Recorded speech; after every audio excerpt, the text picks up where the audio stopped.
भारतीय संविधान क्लास 22 राज्य की कार्यपालिका। इससे पहले हम लोगों ने विधायिका पढ़ा था। विधायिका में राष्ट्रपति, लोकसभा, राज्यसभा पढ़ लिए थे हम लोगों ने। और आज क्लास 22वां है। इससे पहले अगर आप नहीं देखे हो तो प्लेलिस्ट में जाकर के देख लीजिए। राज्य की कार्यपालिका में आज हम पढ़ेंगे राज्यपाल यानी गवर्नर। ठीक है, क्या पढ़ेंगे? राज्यपाल, उनको क्या बोलते हैं इंग्लिश में? गवर्नर। अब देखिए राज्य की कार्यपालिका में कौन कौन आते हैं। तो राज्य की कार्यपालिका में मुख्य रूप से राज्यपाल, मुख्यमंत्री, मंत्रिपरिषद, महाधिवक्ता। ठीक है, राज्यपाल, मुख्यमंत्री, मंत्रिपरिषद और महाधिवक्ता। तो पहले हम राज्यपाल पढ़ेंगे, उसके बाद मुख्यमंत्री पढ़ेंगे, फिर मंत्रिपरिषद पढ़ेंगे, उसके बाद महाधिवक्ता के बारे में पढ़ेंगे। तो आज का हमारा लेक्चर है राज्यपाल, गवर्नर। प्लीज़ आप माइंडफुल मास्टरी को सब्सक्राइब कीजिए, शेयर कीजिए और लाइक कीजिए। प्लीज़ सपोर्ट कीजिए, क्योंकि आपके सपोर्ट के बिना ये अधूरा है। ठीक है, तो आप ज़रूर सपोर्ट कीजिएगा। अगर वीडियो आपको अच्छी लगी हो तो फिर आप कमेंट जरूर कीजिएगा। ठीक है, वीडियो आपको कैसे लगी। राज्यपाल, गवर्नर, अब इनके बारे में हमको पढ़ना है। अभी तक हम सब जितना पढ़ रहे थे सब केंद्र से लेकर के पढ़ रहे थे, अब हम राज्य पे आ गए हैं। ठीक है, और केंद्र राज्यपाल की बात करें तो केंद्र का मुख्य होता है राष्ट्रपति और राज्य का होता है राज्यपाल। ठीक है, केंद्र के क्या जो काम केंद्र में राष्ट्रपति करते हैं लगभग वही कार्य राज्य में राज्यपाल करते हैं। ठीक, ये भाग 6 में इसका वर्णन है। ठीक है, भाग 6 में राज्यपाल का वर्णन है।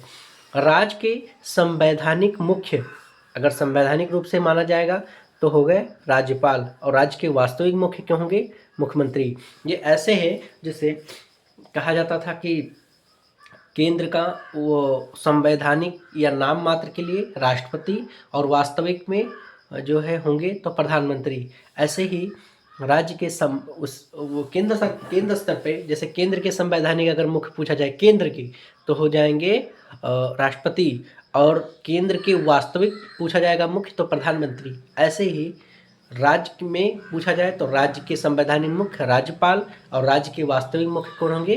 तो मुख्यमंत्री। ठीक, मतलब पूरा काम राज्यपाल का जितना कार्य होता है मुख्यमंत्री करवाते हैं। ठीक है, पूरा मुख्यमंत्री करते हैं, राज्यपाल करवाते हैं मुख्यमंत्री से। ठीक, अब हम पढ़ते हैं अनुच्छेद 152 में। अनुच्छेद 152 में कहा जाता है कि पद, राज्य की परिभाषा किस में दी गई है? राज्यपाल के पद की बात, राज्य की परिभाषा की बात जो है राज्यपाल के बारे में बताया गया अनुच्छेद 152 में। उसके बाद 153 में राज्यों के लिए राज्यपाल होने चाहिए। ठीक, राज्यों के लिए राज्यपाल होने चाहिए। तो ये जो है आर्टिकल 153 में इसका वर्णन है। हम आगे और बात करते हैं आर्टिकल 154 यानी अनुच्छेद 154 में कहा जाता है कि राज्य की कार्यकारी शक्तियाँ जितनी होती हैं, राज्य की कार्यकारी शक्तियाँ वो अनुच्छेद 154 में है। अनुच्छेद 155 क्या कहता है? तो राज्यपाल की नियुक्ति राष्ट्रपति केंद्र सरकार की सलाह द्वारा करते हैं। ठीक है, अनुच्छेद 155 में राज्यपाल की नियुक्ति राष्ट्रपति केंद्र सरकार की सलाह द्वारा करते हैं। उसके बाद अनुच्छेद 156 में कहा गया है 5 वर्ष के लिए या राष्ट्रपति के प्रसाद पर्यंत, यानी कि जो राज्यपाल का कार्यकाल होता है वो 5 वर्ष का होता है। अब देखिए क्वेश्चन कहाँ से फंसता है, यहाँ से बहुत मुश्किल है, बहुत मुश्किल है, बहुत मुश्किल है। 155 में पूछा जाता है कि राज्यपाल की नियुक्ति किस अनुच्छेद में है? तो 155 में। और कौन करता है राज्यपाल की नियुक्ति? कौन करता है? तो वो राष्ट्रपति करता है। ठीक, किसके किसके द्वारा? तो केंद्र सरकार के सलाह पर। ठीक है, केंद्र सरकार की सलाह पर करेंगे राष्ट्रपति किसकी? राज्यपाल की नियुक्ति आर्टिकल 155 अनुच्छेद 155 के तहत। ठीक है, उसके बाद एक सेकंड, 156 की बात करें,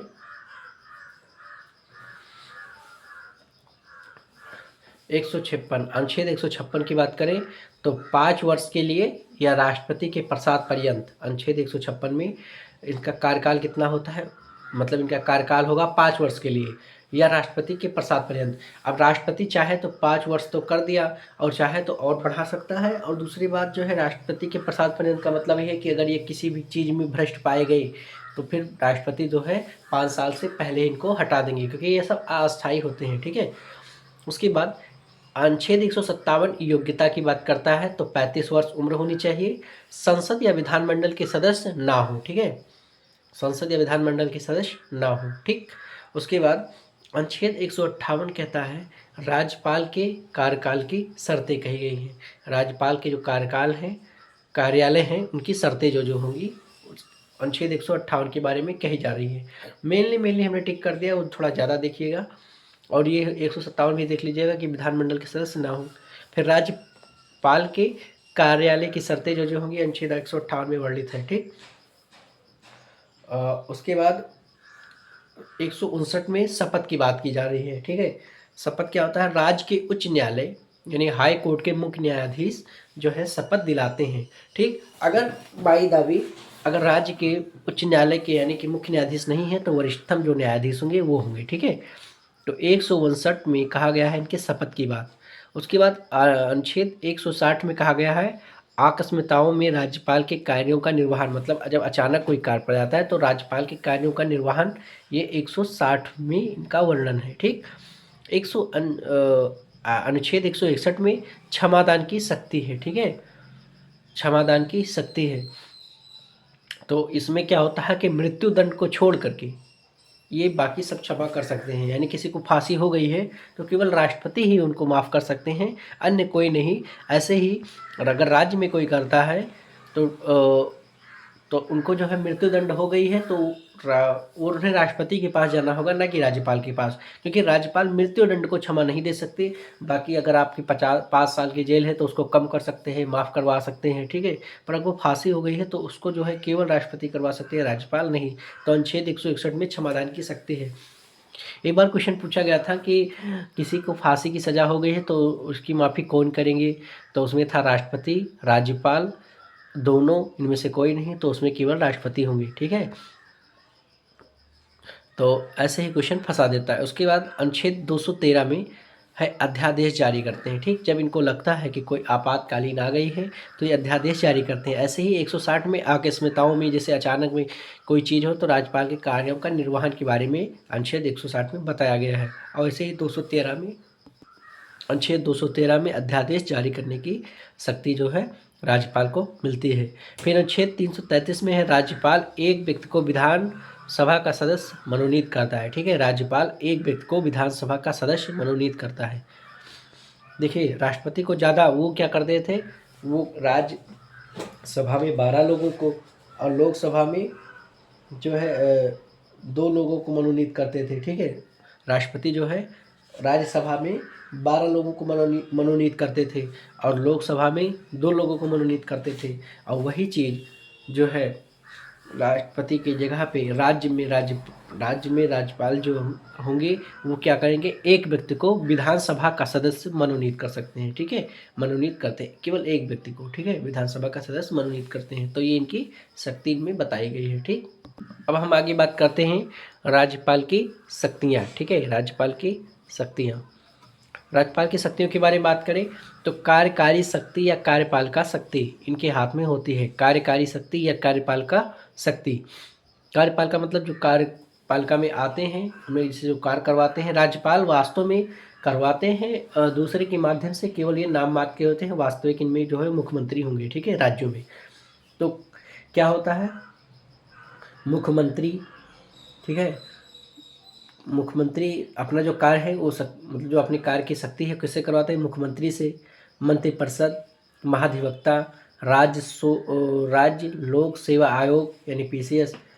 ठीक है, पब्लिक सर्विस कमीशन, राज्य चुनाव आयुक्त, जिला जज की नियुक्ति, उच्च न्यायालय, हाई कोर्ट की नियुक्ति में परामर्श।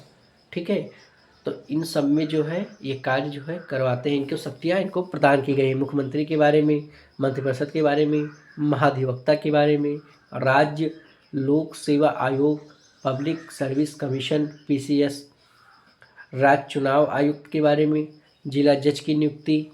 ठीक है, उच्च न्यायालय यानी हाई कोर्ट के नियुक्ति में परामर्श, 217 के 1 में इसका वर्णन भी है, हाई कोर्ट के नियुक्ति में परामर्श। ठीक है, उच्च न्यायालय के।